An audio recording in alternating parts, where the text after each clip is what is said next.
Hello, and welcome to another episode of Unqualified Advice. We asked some hard questions this week. Like, did all high school guidance counselors suck? Should I, Dan, have been a rabbi? What are the physics of the Shaggy dog van from Dumb and Dumber in a torrential downpour? Listen in as we ponder these important questions, as well as Sean describing a duh moment he had while reading Howard Marks's September 24 memo. Shall we repeal the laws of economics? We're pretty sure the answer is no, but why don't you join us and see what you think? Hello and welcome to Unqualified Advice, an entertaining show for entertainment purposes. Join us as we talk about running our businesses, what we've been learning, and how we're applying lessons from academia and real life as entrepreneurs and investors. This podcast is for informational purposes only. Topics discussed represent opinions represented by parties with different circumstances than your own and should not be taken as advice. Any discussion of securities or other investments should not be relied upon as investment advice. Consult your personal financial advisor and perform your own due diligence. Podcast hosts, guests, and clients of Fig Social Capital may own positions in securities discussed in this podcast.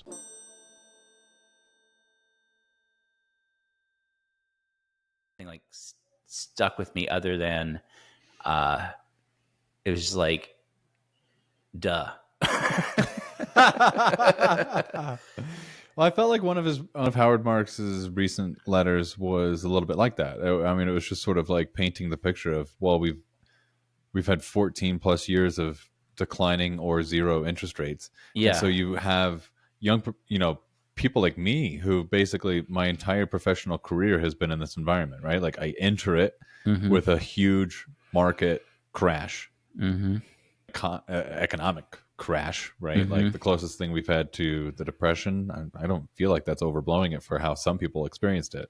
It sucks to enter your career around that time, but at the same time, like I had nothing going on. Like I had no risk, right? So like, I don't know, statistically, my lifetime earnings will be depressed because of the time in which we came to career market, right?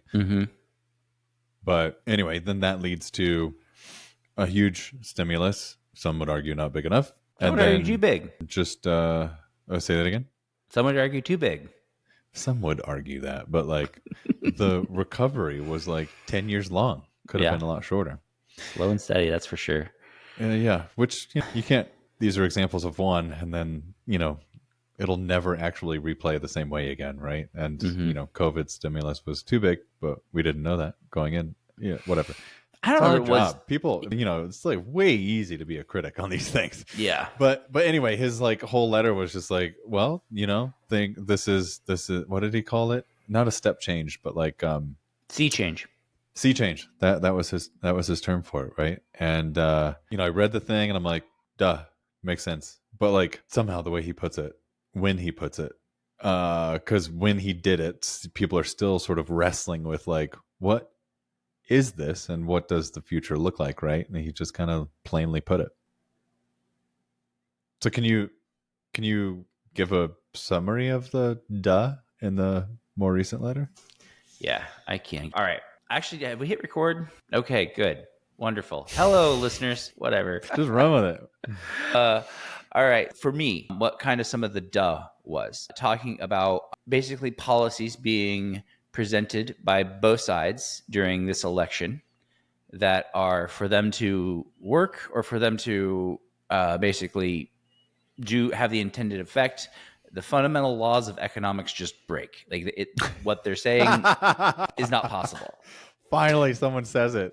Yeah.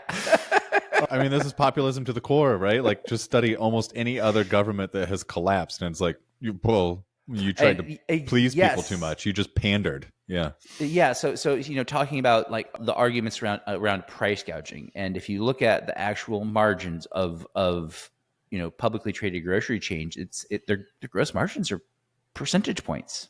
Yes. They're not sitting there making money hand over fist. It's very much a high volume business it's all marketing, really, in a lot of ways. Location. And location. I would argue. You got real estate. But the food costs went up because the input costs went up because there was a constraint in the supply of fertilizer, and we had, a lot of supply side just supply economics chain going on, broken. overstimulating things. Or I'm sorry. No, demand was stimulated. Supply was suppressed because things weren't moving. People Yes, weren't working. there we go. Thank you. People were sick. People voluntarily left the labor force. There's tons of things came together to make for a very lopsided equation, which makes for inflation. Yeah, so more demand than supply. So you asked the question of like, then is just raising prices wrong? What is, when we're talking about pricing, setting prices, we often hear people say things, unfair or excessive. They're subjective terms that are, they don't have. There's not a, like, thinking about like dynamic pricing with Uber. Like, okay, pricing goes up when it's busy. Is that fair or gouging? And I think we were even talking about this kind of with our kiosk debate the other week about how, some chains phone are batteries at 2%. You might want that meal more. I think that there are things in there that definitely feel icky to debate, but I think that's the discussion that he was kind of pointing out. Or like, imagine if you have an item like a Taylor Swift concert ticket, and so she said, okay, I'm only going to sell these for $200, but then somebody was able to go and buy it and resell it for 5 times that. Who is that fair to, right? She's trying to be fair in setting the concert ticket so everybody can go see it for $200, but then you have people creating secondary markets where they're then extracting the value that she should be getting. Is it not fair to have kind of auctions for the tickets where that, it sets it, the person who wants it is the highest bidder, that those people that really want to go get it that way. I don't know. Right. It was an interesting argument. I want to drill down on that word, auction. So it's as if it's evil or wrong or gouging for a business to raise prices at all in some people's minds, right? Mm-hmm. However, if it's an auction, it's not the business doing the raising. It's the demand doing the raising, right? Like how, I guess my question would be to have someone on who is, or to have a discussion with someone who is like very passionately, maybe on the side of grocery stores or gouging people or whatever, but to understand their because I think this is all about feeling. It's not about, math or how things work. It's just how they feel. So how does one, if one is oriented that way, how does one feel about auctions generally? I wonder, like, is it different? Do people experience that pricing differently than business who has found their near optimal pricing? I see what you're saying. Because like if it's coming in like McDonald's has the near optimal pricing for this cheeseburger is $2.50 or $3 or whatever, and that's what it is, versus like, who wants it? I'm gonna bid for this one, and I might or may not get it. Like it depends if it's like a commodity though, doesn't it? Why? Taylor Swift tickets are not a commodity. They are? They're not. Right. Big Macs are fungible in a way that Taylor Swift tickets are not. I don't know. It depends on how hungry you are. Yeah, no. There are different amounts of demand created by each individual at different times, right? And I think what's happening here is that we can go into a larger compute model or take in more variables to control pricing. And now we're applying these variables to the prices, and people are really uncomfortable with it. One, no one likes change. It's weird. And for some, they're going to experience it as being like gouged or taken advantage of. Like the guy selling umbrellas on a sunny day probably has lower prices than the guy selling the umbrellas on a rainy day. Like, and that's been going on since what, maybe 14. Since umbrellas were invented and mass produced, probably for sale. I'm just trying to like, I feel like from having had business education and experienced business, I feel like I have a pretty good grasp of like, I'm not saying that there aren't evil people. I'm not saying that there isn't ever gouging, but I have a better understanding of like how some of these functions work and play and interact.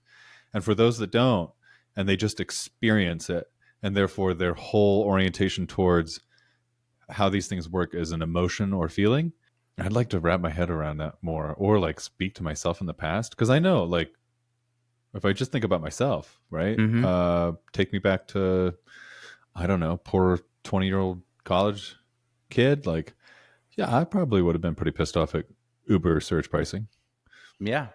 That's what I was thinking about. Like if I was a kid in college and I wanted to go see a concert and like but every concert was a auction style. Yeah, like no, you there's need I'm sure mommy, daddy shows that I bucks wouldn't on have been that able to one. go see.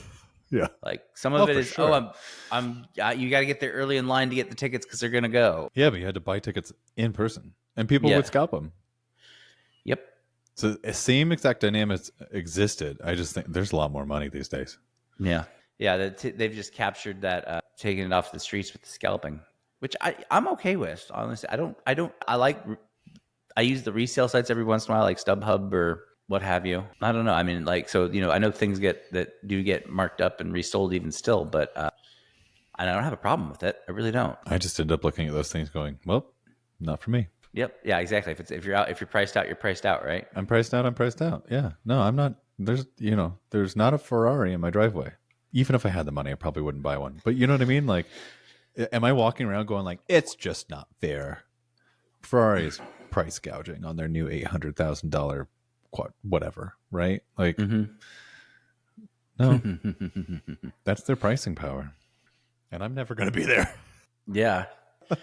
That's fair. I don't even know what to do with one. As Yeah. a kid, definitely wanted one. But now Yeah, I'm it sounds like a fun idea when you see Ferris Bueller's Day Off or something. But yeah, exactly. Like, but then it's like, actually, you got to every replace once the in a while I tires see one even on if the you don't drive road, it. and I'm just like, it's that paradox that was it Morgan Housel wrote about in The Psychology of Money? Does this ring a bell at all? No. It's the like the cool guy in the car paradox, essentially. Where so when you're at some point, people want these nice cars and stuff in their life, and they're like, those things look cool, those look cool. But then you see them in real life sometimes, and you're like, the person driving that is just an a-hole or whatever. So like but then if you have enough money, you want to buy one. Like you say, oh well, if I buy this, people will think I'm cool. But then you remember that just a few months ago you were thinking that the person driving the Ferrari was an a-hole. That just means you're doing it for the wrong reason, in my opinion. Yeah. This is coming from a car guy, right? Like, I love cars.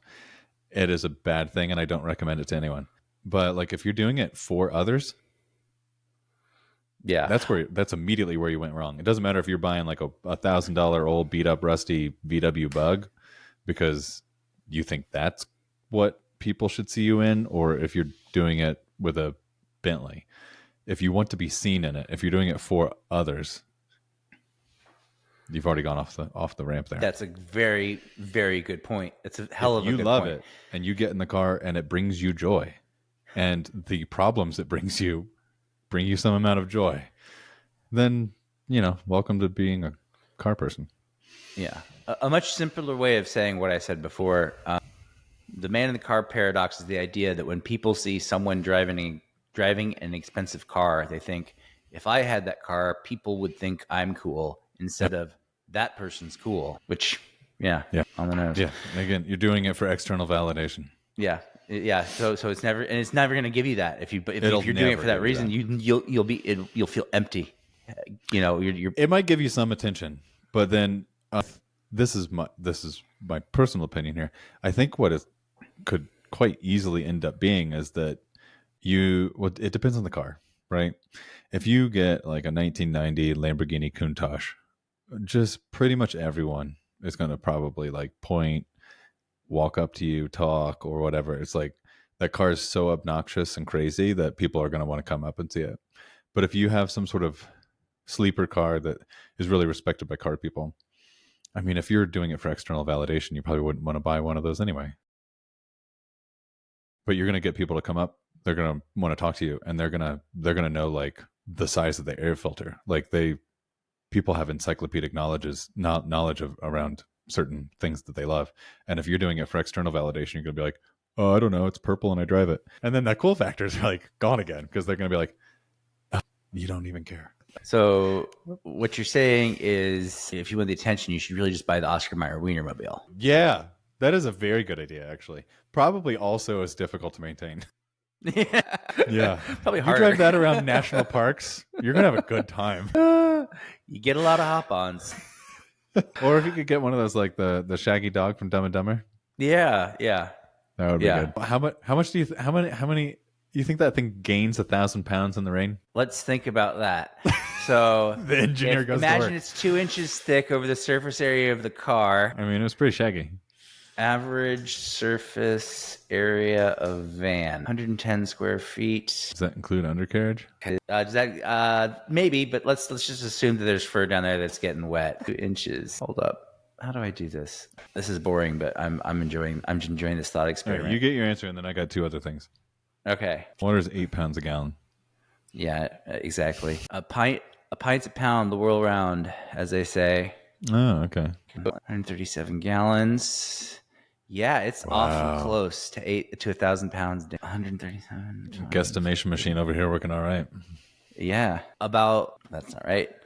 Yeah, about 1,100 pounds, if assuming 2-inch thick shag fully soaked with water. That's awesome. Like just retaining, a full 2 inches of dense, maybe a little hot, but yeah. Anyway, get that thing to speed.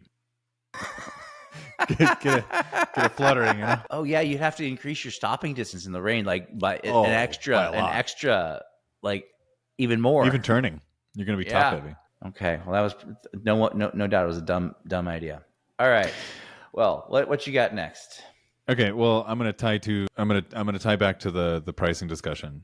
Okay, I'm gonna sandwich it, right? So here, I think the whole stated versus revealed preferences concept is an interesting thing to think about, right? So again, going back to people who probably often not any fault of their own because they don't understand the system and the interactions and what's going on, and have never done these things in their own life, they might state that they would want pricing control or the government to intervene or so on and so forth. But then if they actually get to live in the environment with those things happening, their revealed preference would be, I want my free market back, right? Life was was better or functioned better or something. It might not tie directly to this part of pricing. I'm not sure. Well, because there's a huge gap. It's for example, if you ask you kind of have people, to think about examples of price controls in history, right? Like what happened in I don't know. I don't have Venezuela, for example, or where I'm trying to think. All of my examples look bad, right? It's just government intervention in Argentina or Venezuela or the USSR. It's bad. Down, up and down, but I am probably more prone to knowing those examples and not knowing the ones where it worked. Well, that's a good question. I wonder if we could find because there's so few times it did work. Would be my guess. I think actually, you know what, he referenced a kind of a situation when it did work in a limited scope was in post World War II, rent control, in New York City, to total failure these days. Yeah, now it should have been phased out a lot longer ago, but during the time frame, it had a good impact. It prevented a lot of families from being displaced while the men were overseas fighting and the women were maybe trying to maintain a job that they hadn't done before, etc. Yeah.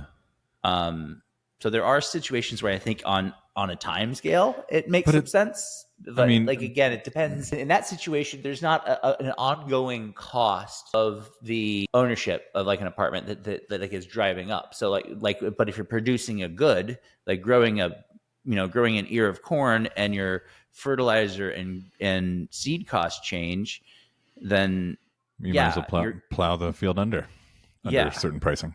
Exactly. So as seen on Clarkson's farm.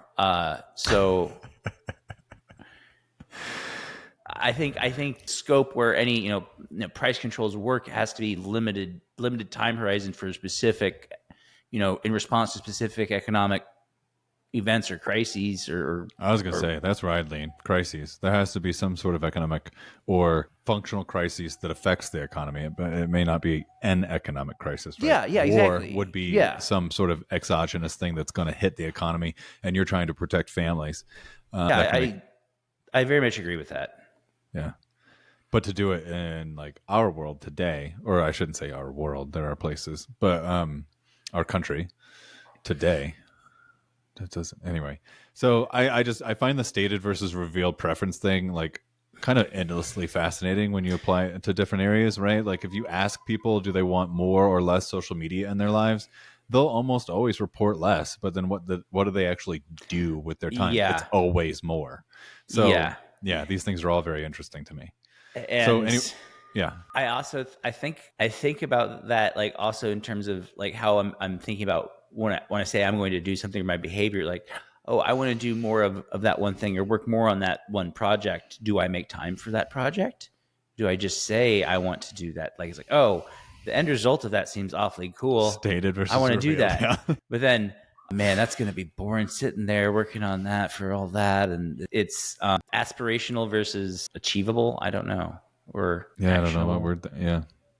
I don't know. I mean, I don't know. You go back into some interesting topics at this point, right? Like the book, what was it? Michael Easter wrote, like The Comfort Crisis. It's a pretty recent book. Okay. That was good. Like, the basic message is like things are too comfortable. And in an environment like that, you need to actually seek some discomfort out.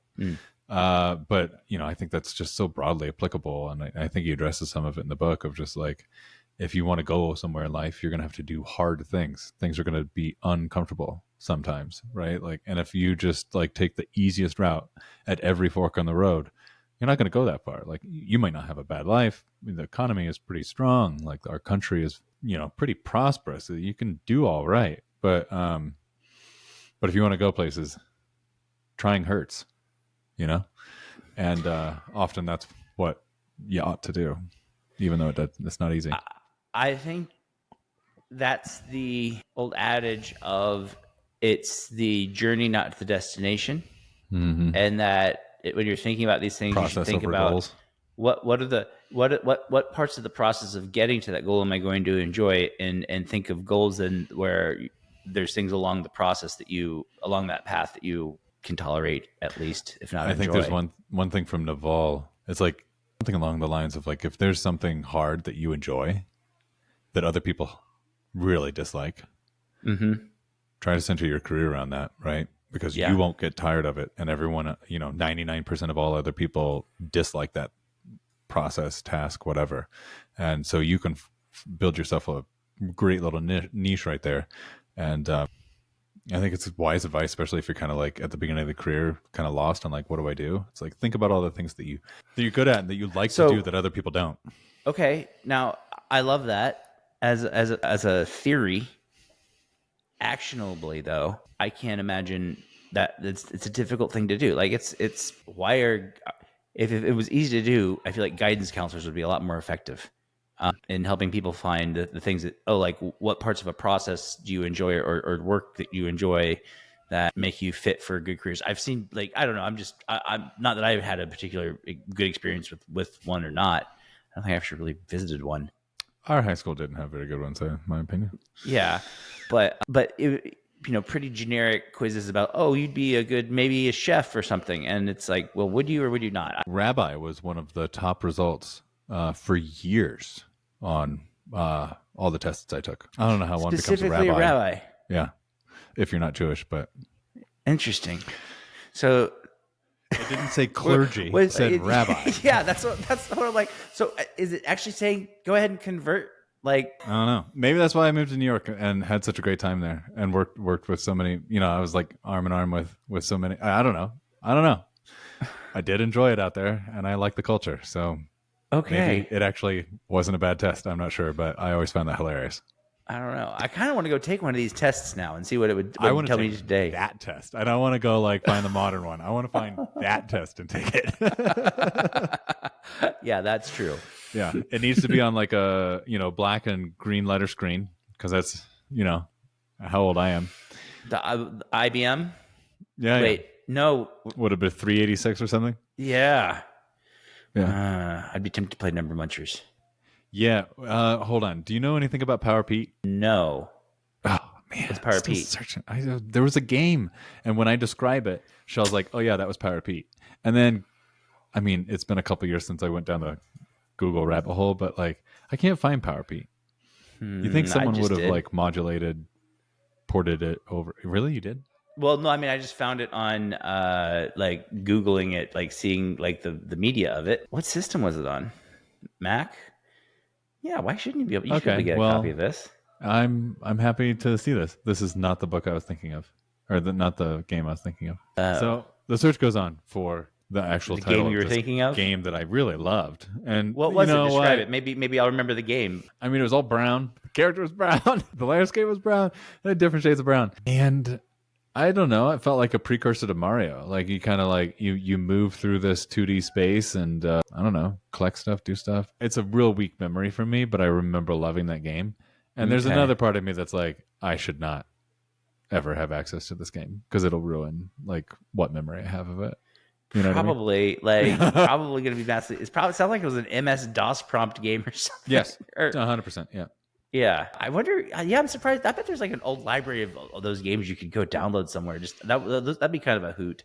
Shouldn't these things be in the Library of Congress? Should they? I don't know. Should they? Maybe in the what's not the library, but the arcade of Congress.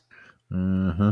We need an arcade of Congress for all of our video games because at this point, video games are one of the largest,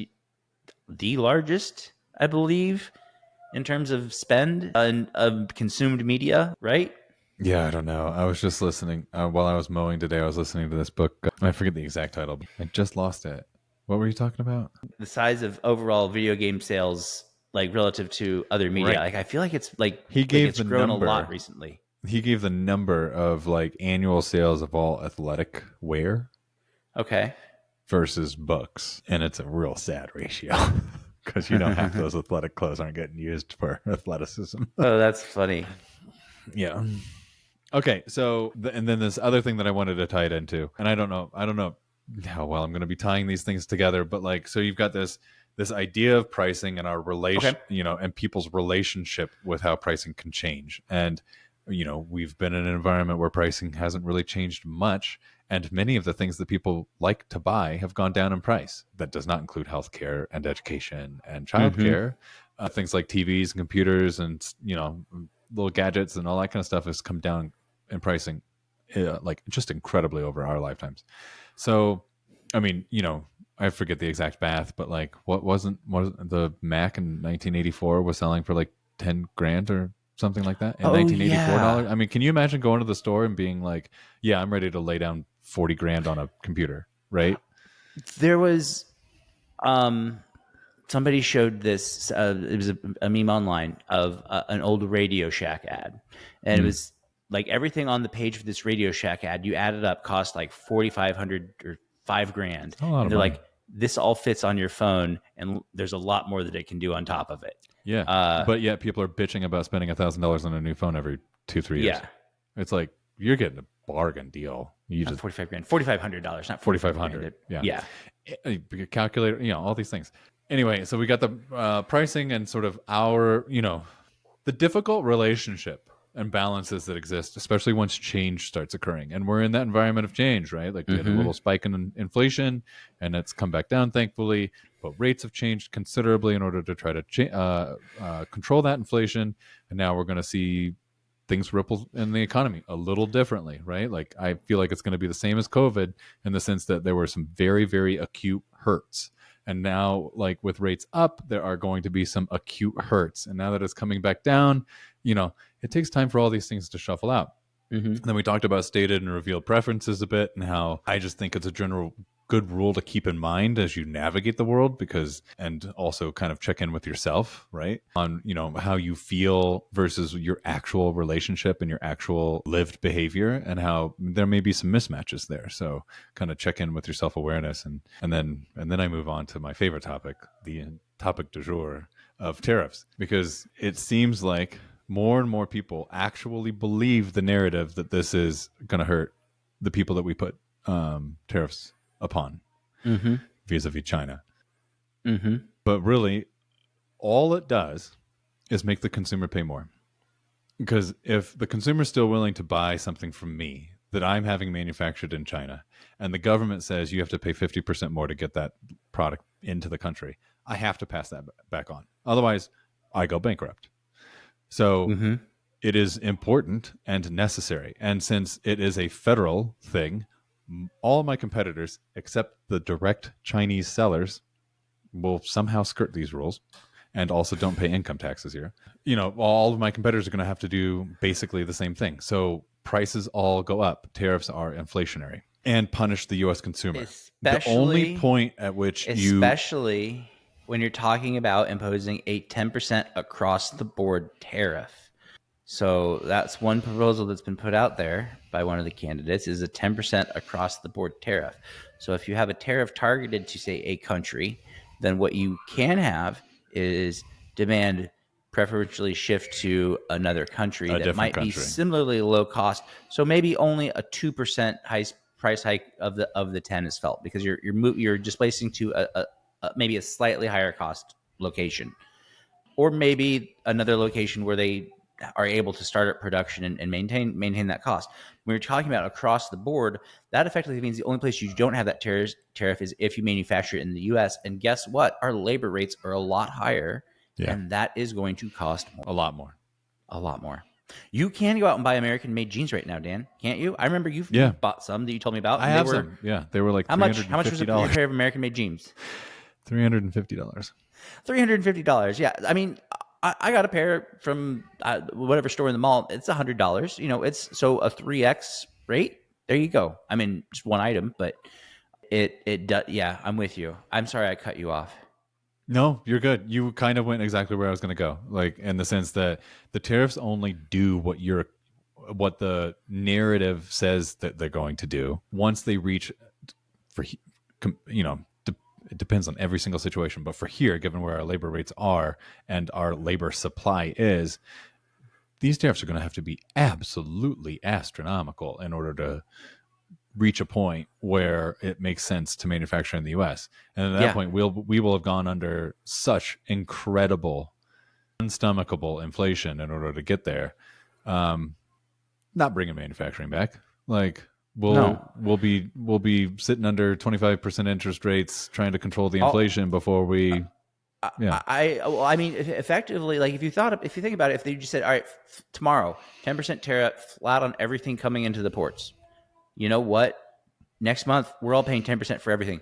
There's no way around it. There's no way around it. Yeah. There's no way around it. It's just not like all of a sudden there's suppliers open here in a month. No, it would take decades. Yeah. Which maybe that's the vision that they're trying. People are trying. I think that's probably. So here, like this, it's like how many times do people end up in a discussion when it's like, hold on, let's all take a step back and ask, why are we asking the question we're asking? And is there a better question to ask? So, do you want sheet metal stamping manufacturing to come back to the U.S. en masse? Is that the kind of labor that we want to be attracting? Mm-hmm. It's a question. I'm not giving an answer or anything there, but this is the kind of labor and the kind of manufacturing that we would have to bring back in order to produce everything here, which seems to be at least spiritually part of the goal. Mm-hmm.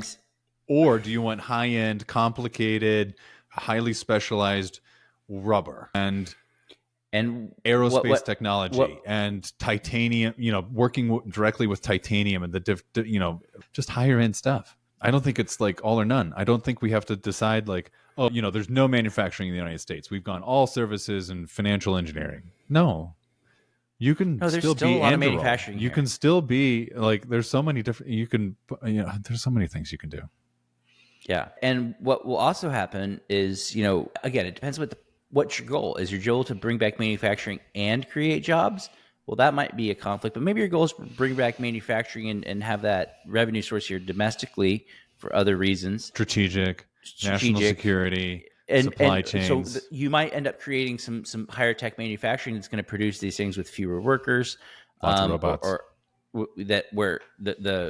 Basically because of that tariff, the cost of capital is justified for the capital investment to produce things in mass. There's some situations where I think, certain industries could be, like you point out, receive a boon from some selective tariffs, but across the board it does not feel like a well thought out concept or a plan. Okay. Or a concept of a plan. But then, so there's a sea of difference between, hey, here we go, stated versus revealed preference.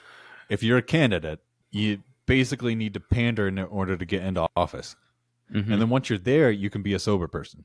Yeah. But on the campaign trail, you cannot be sober. You got to just be like the drunkest, most populist, happiest, pandering person on earth. It seems to me.